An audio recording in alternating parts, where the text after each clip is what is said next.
Every time a passenger fell asleep, the designated driver would quietly get out of the car, open the trunk, and try to steal something valuable. But this time, when he lifted the lid, he was stunned to find it packed full of cash. After a moment of hesitation, he only took 4 bills. 2,000 euros. That's right, he was going to use that money to rewrite his life. After driving more than 800 kilometers, Ivan finally dropped his client at the destination early the next morning. The door was opened by a blonde, blue-eyed, middle-aged woman. She ignored Ivan completely and went straight upstairs with the man. Half an hour later, the fat guy came back down empty-handed, counted out 300 euros for Ivan, and then drove off. Ivan didn't rush to leave. He never wanted to miss any chance to make money, but barging into the house would seem rude, so he rang the doorbell. Before Laura could even ask, Ivan bluntly said, "Your employee isn't just bad at his job, he's also got sticky fingers." Laura instantly understood. She hurried upstairs to check the accounts and found that a large sum was indeed missing. When they met again, her attitude toward Ivan had completely changed. Ivan then revealed his true purpose. "I don't know exactly what kind of business you're running," he said, "but I can guarantee 2 things. First, it's definitely not legal. Second, I can do it better than that guy." ¿Quieres ganarte 10,000 euros?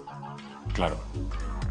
And just like that, Ivan landed the high-paying job. Insiders called them postmen. Their main role was to transport money during the mafia's laundering operations, driving across EU borders without getting caught. The rule was simple. If you got caught, you covered the losses yourself. The job was extremely lucrative. At least 10,000 euros per trip, tips not included. It all sounded easy enough, but reality was far from it. One night, while in the streets of France, Ivan was stopped by the police. The officers discovered the €1,000,000 hidden in his trunk. Ivan tried to explain that the money came from selling his house, but they weren't buying it. Thinking he was lying, they prepared to use force.